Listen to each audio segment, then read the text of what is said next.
Hey everyone, thanks for tuning in to the second episode of season 3 of the AI radio show with me, your host Arthi. And boy oh boy, do we have a treat for today. It's Tuesday, and that means only one thing it's Tools Tuesday. And we are diving deep into the freshest AI tools and updates for this week. From groundbreaking voice tech to super powered productivity assistants, we've got the lowdown on everything you need to know. Stick around, you won't want to miss this. If you care about building with AI, not just watching it trend, then I guess this episode is for you. You're tuned into the future, feel that flow. Welcome to the AI radio show. Arthi's in the house, let the circuits ignite. Bringing brain power, fire and insight. She breaks down trends with a killer spark, turns tech talk bright when it's sounding dark. Fast, fierce, fearless, ready to go. Dropping knowledge bombs on every show. It's Arthi, your AI guide on the mic. Turn it up, lock in, ride the spike. AI radio, let's light up the night.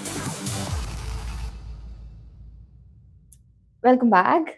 Let's do a quick check of today's AI weather. And yes, you are right, it's that segment, the algorithmic weather. Well, let's look at the overall conditions for today.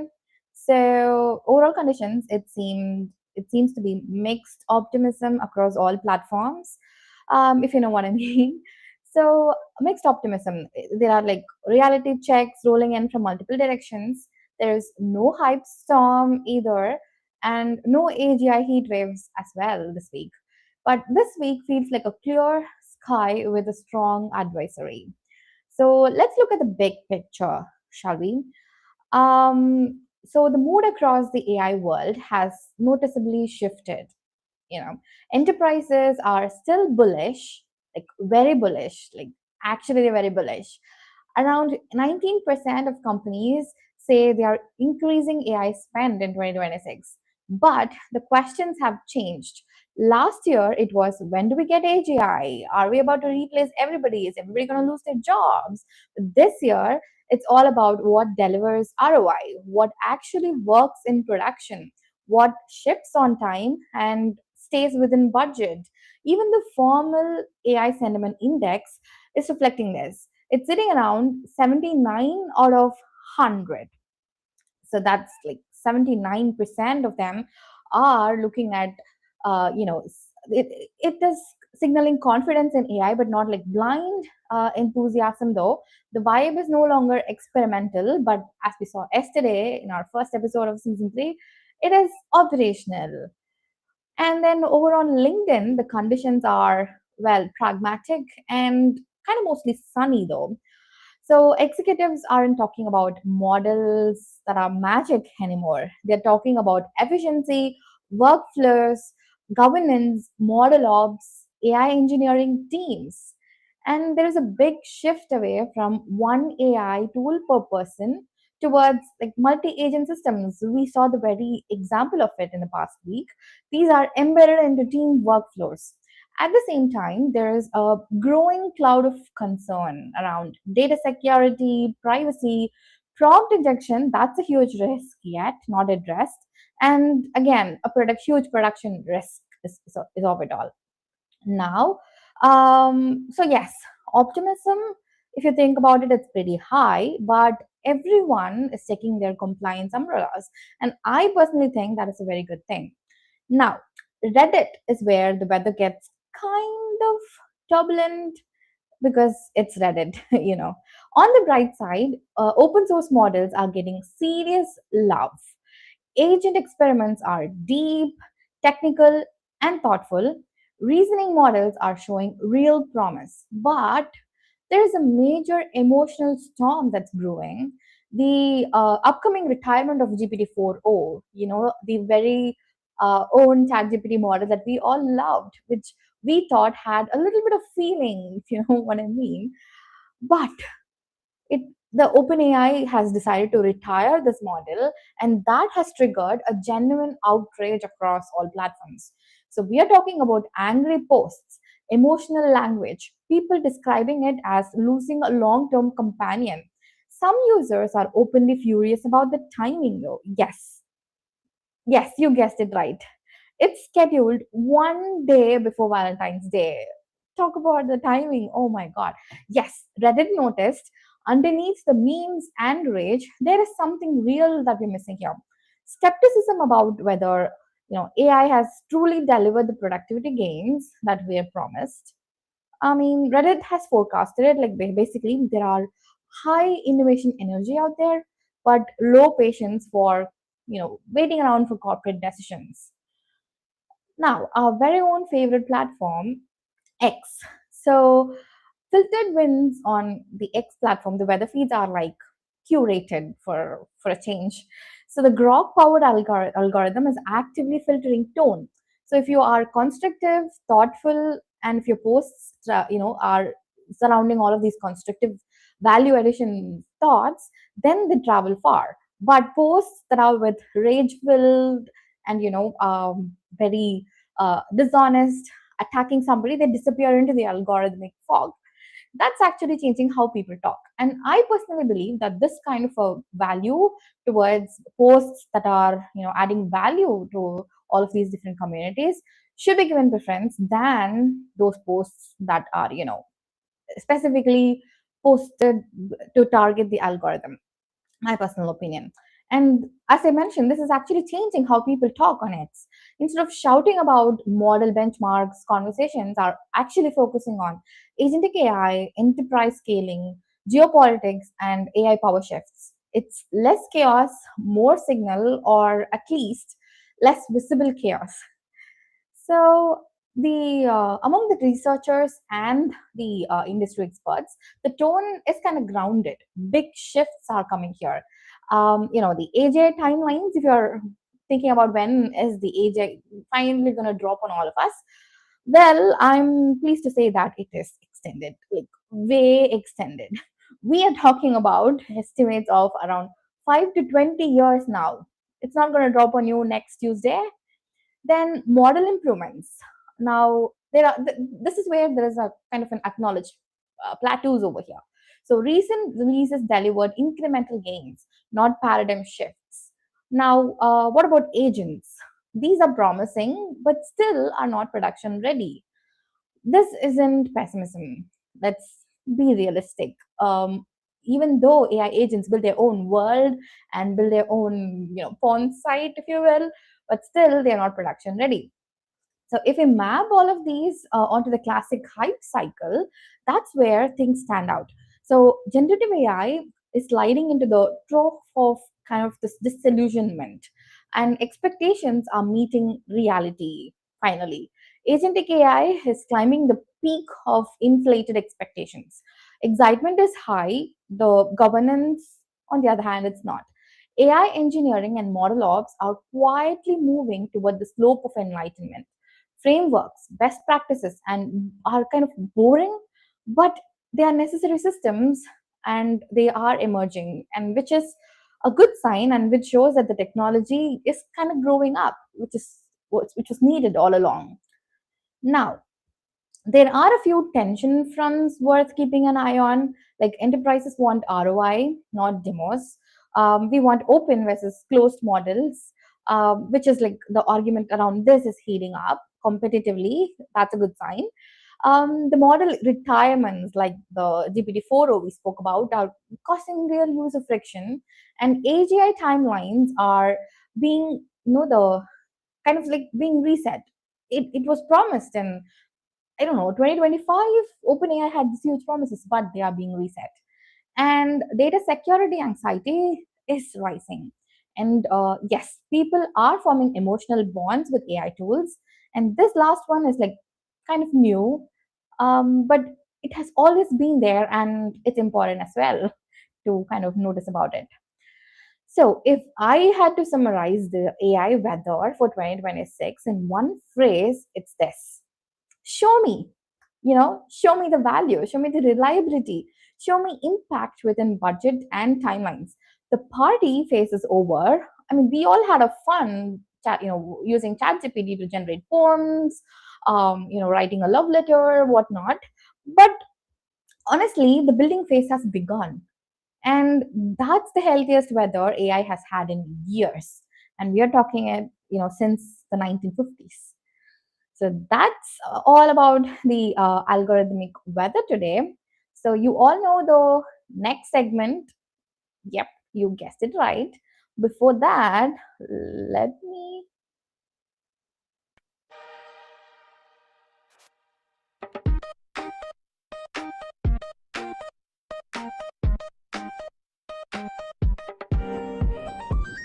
Check the feed, check the tone.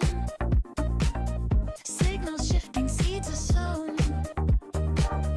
Clouds of data, pressure high. Probabilities in the sky. Ping by ping, the pattern's clear. Is it noise? Is something real? Welcome to the forecast weather. This is your algorithmic weather.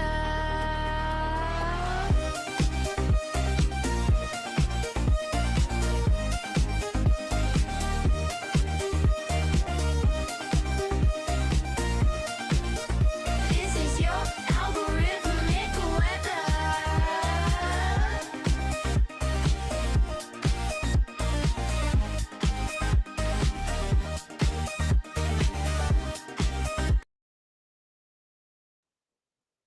All right, welcome back.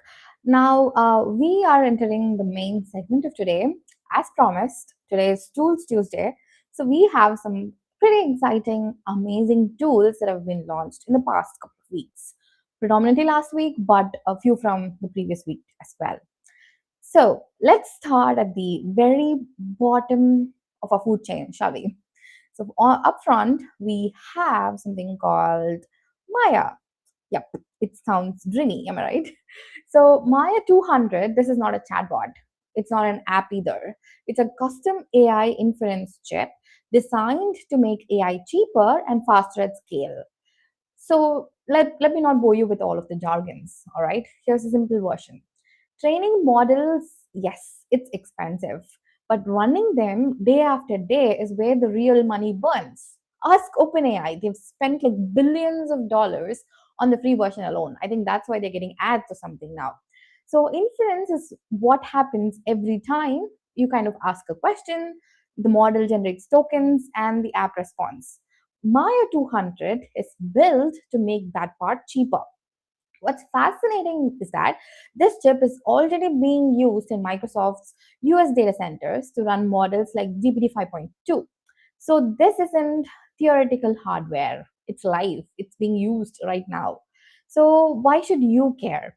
Because cheaper inference means, more AI features baked into everyday products, fewer usage limits, and more real-time AI apps that don't just like melt budgets, and more amazing tools come into the market. This is the quiet war happening underneath the flashy demo chips.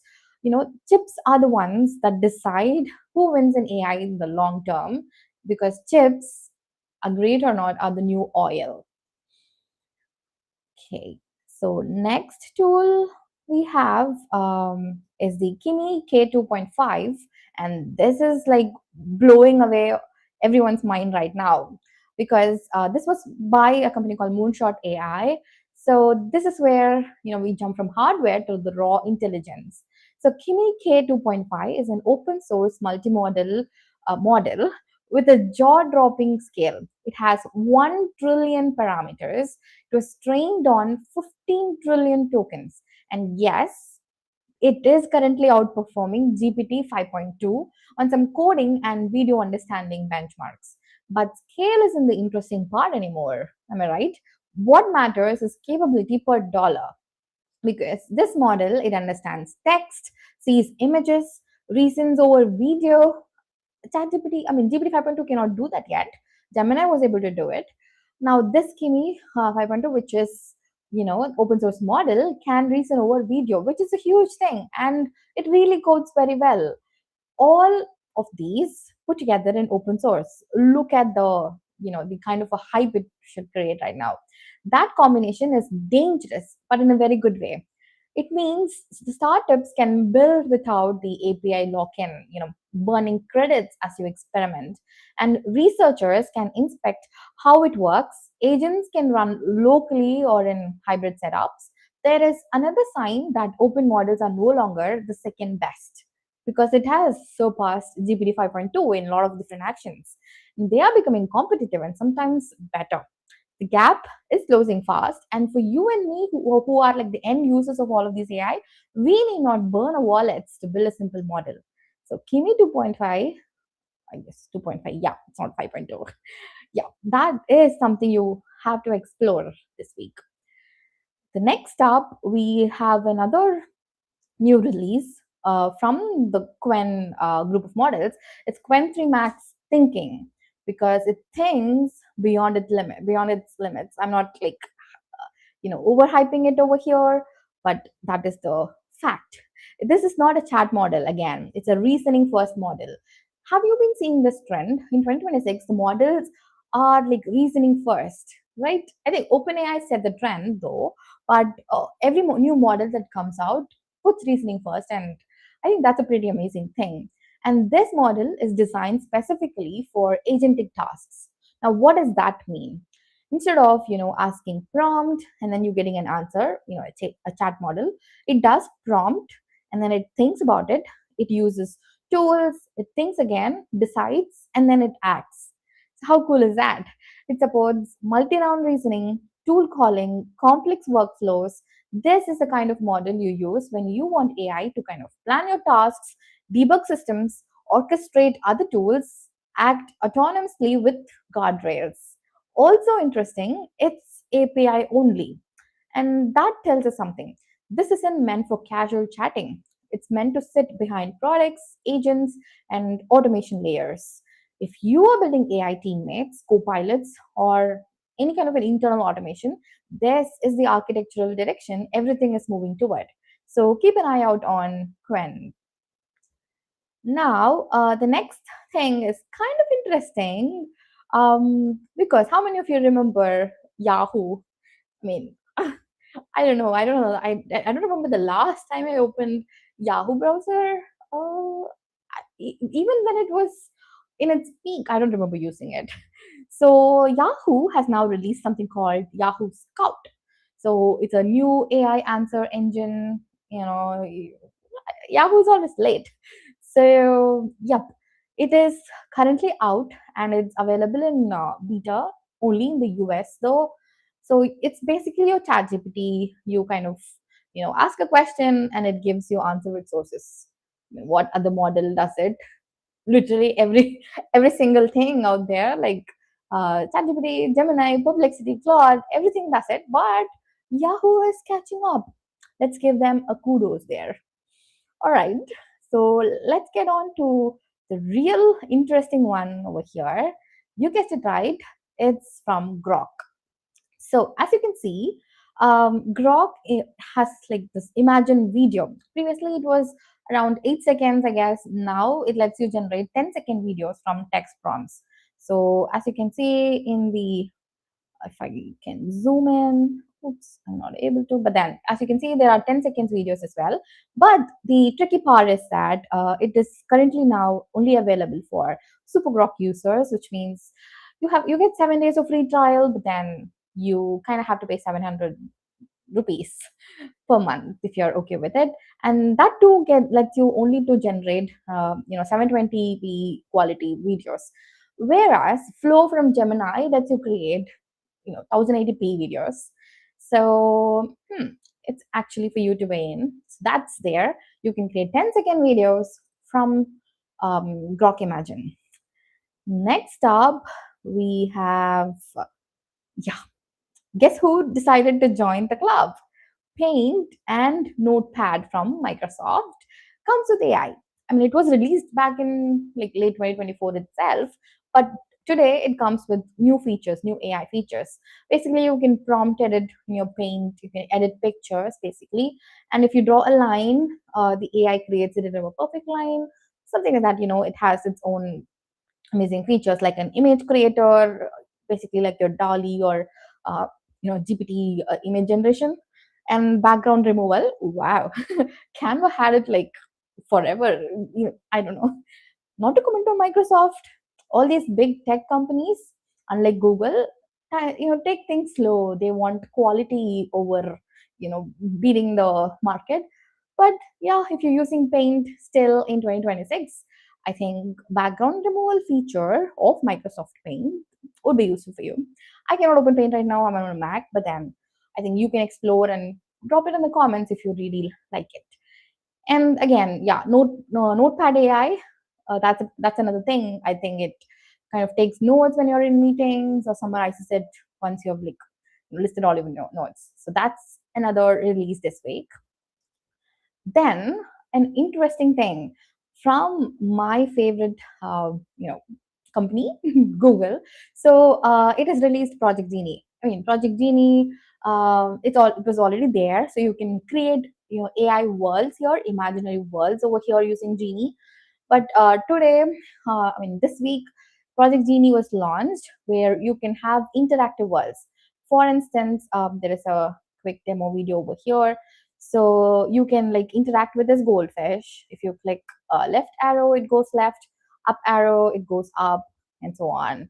So basically, you can create worlds with prompts.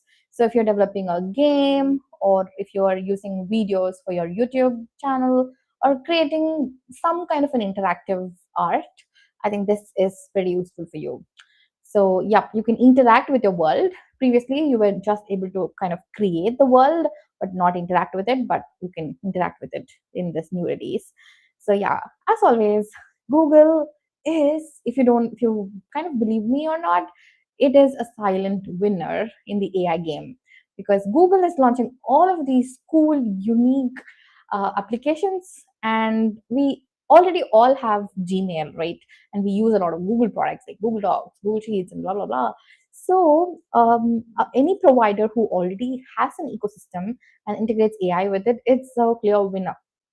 Because as we move to our next update, we have Claude and Excel. I mean, we first got Excel in Claude. Like you can practically import your Excel documents in Claude and it does the analysis for you. But now we have Claude inside Excel. We already have Copilot inside Excel. And I don't know, it's in 2026, who uses Excel anymore? That if you're a college student, yeah, I understand. But which big corporate, uses Excel for data analysis? Maybe some dumb ones do. Not to comment there. But anyways, you can use, you know, inside your Excel, you get the kind of a chat box, and then you can prompt and get your analysis done, within Excel. So that's something new this week from Claude. Next up, we have, yeah, again, Google stands here. So we have next generation medical image interpretation with MedGemma 1.5 and medical speech to text with MedASR. See, this is what I'm talking about. This is innovation. Already, a MedGemma model is pretty open source, and with that, it has supported the medical imaging support as well. Now, they also have included something called MedASR, which is basically an open source medical speech to text model. So, ChatGPT has released something called ChatGPT Health. Compared to that, I think this is pretty awesome. So, if you are in the medical field, a doctor, a technician, or someone, you can practically, define a use case, pick a model. It could be MedGemma 1.5 or any other model Google offers. You can define some evaluation parameters. You measure the baseline, basically, give it a couple of X-ray images or medical transcripts, whatever use case you've picked. Based on that, how it's performing, you can practically prompt tune it and then again evaluate it. If it's satisfactory, you can push it on Google's cloud and get your project up and running.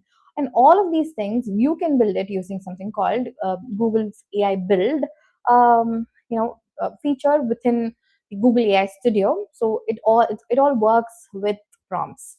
So we are living in exciting times. So MedGemma 1.5 4 billion model has launched and it's open source again. So yeah, there you go. We live in exciting times in terms of healthcare, um, in terms of regular AI for regular use, AI to run on kind of like your own systems. So if you zoom out, the pattern is pretty clear, don't you think? This week it wasn't about novelty, it was really about maturity of these AI tools. So we have better chips, we have smarter reasoning, we have AI inside boring apps like Excel, and we have domain specific intelligence like the Medjama we just saw. So AI is literally growing up, and honestly, this is the most exciting phase yet, don't you think? All right, before we move to the next amazing segments of the day, let's take a quick short break, shall we? I mean, we are listening to a lot of this AI hype today, so I think we all deserve a break. So, 2 minutes.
All right, welcome back from that very quick short break. I just drank water, nothing else.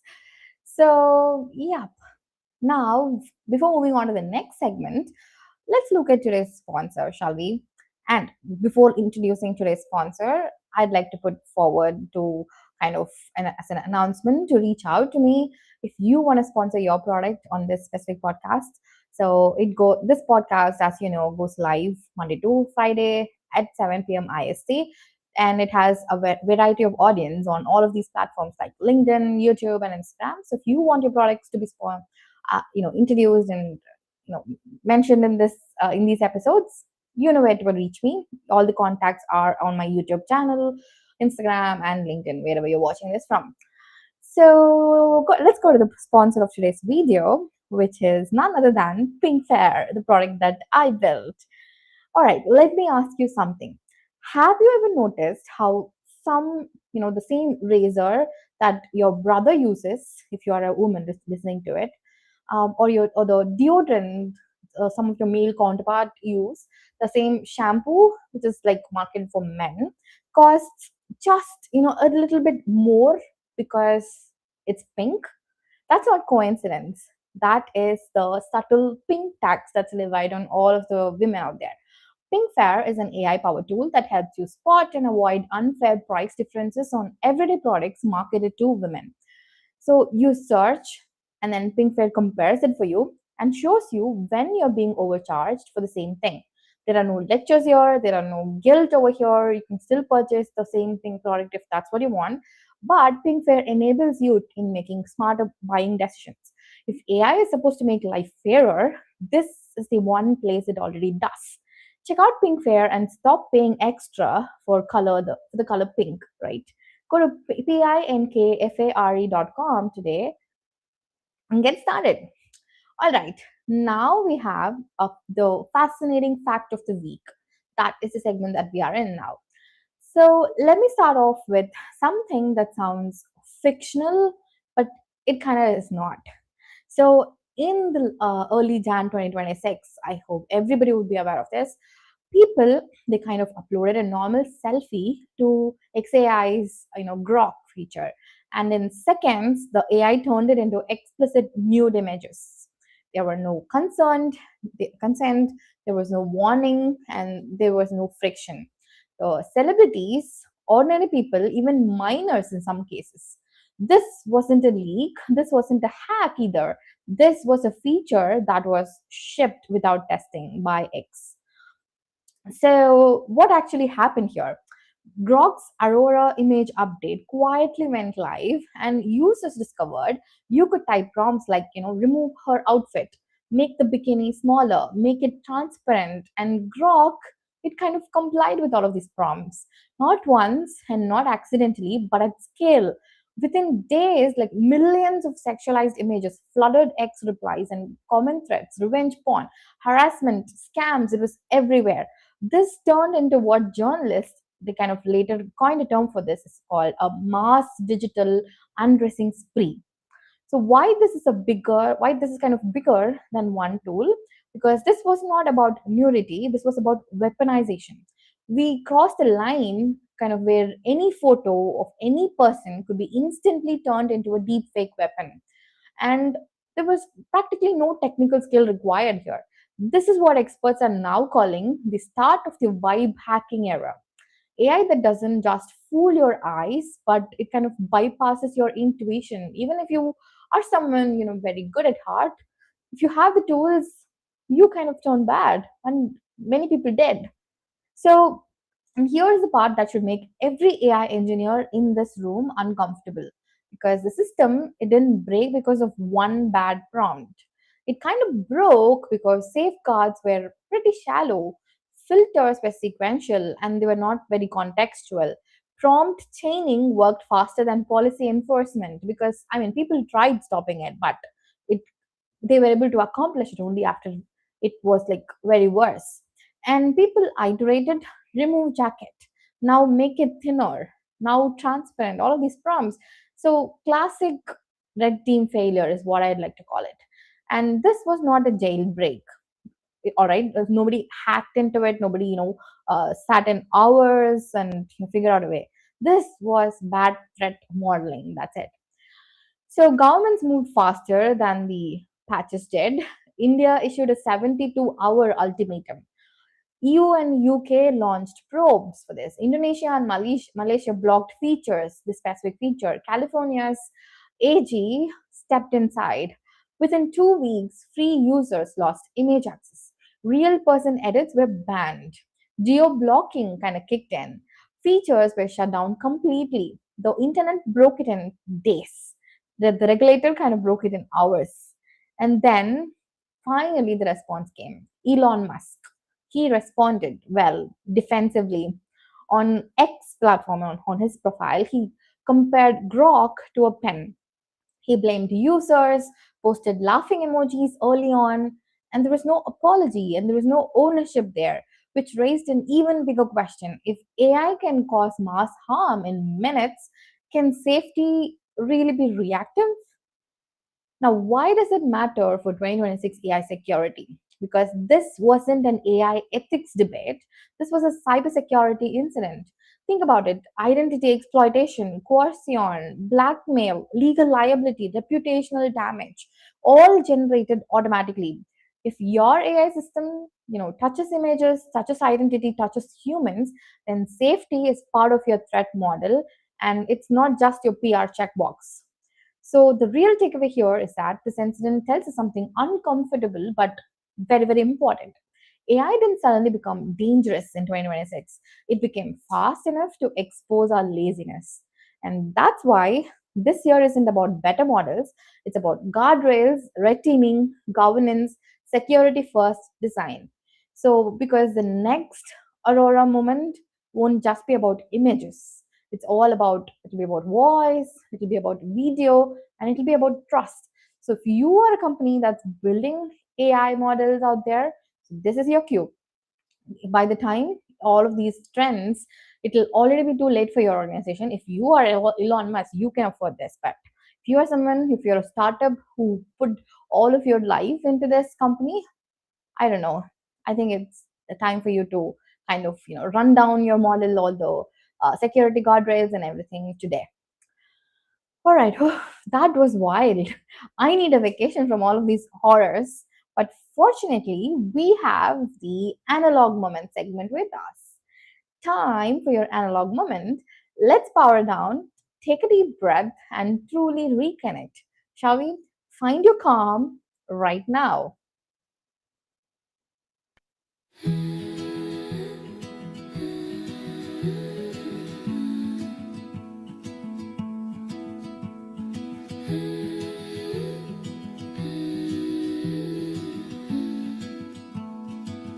This is your analog moment where the world slows down and you own it.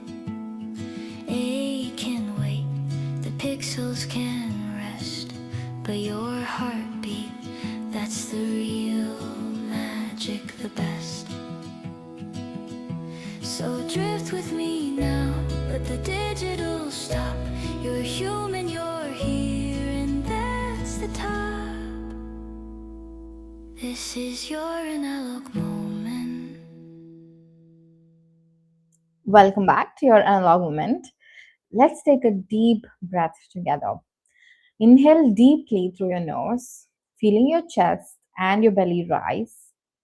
Hold it for a count of 3. And now slowly exhale through your mouth, letting go of any tension you might have. For just a few seconds, let your gaze soften. Look at something natural, kind of a plant, the sky outside, there's a beautiful moon outside your window, even the texture of your own hand, your own palm. Notice the details you might usually miss. This simple act of observation can ground you, bringing a quiet calm to your day. Enjoy this pause. As we wrap up today, here's the thought I want to leave you with. AI did not break this week. It did exactly what we trained it to do. What broke were our assumptions. We assumed speed without safety would be fine. We assumed patches could outrun harm. We assumed users would self regulate. They didn't. And that's not a failure of intelligence, it's a failure of design. Tomorrow on Deep Dive Wednesday, we are going to slow down everything. No headlines, no outrage, no hype. We are going to take one uncomfortable question and unpack it properly. Take up a research paper or a new uh, model or something that was launched in 1950s and break it down slowly and understand it deeply. So it's not going to be theoretical, don't worry about it. And it's not going to be some kind of a policy PDF, but we are looking at real architectures, real trade offs, and real checklists. Because in 2026, the most dangerous AI isn't the smart one, it's the one that's shipped without two steps, thinking 2 steps ahead.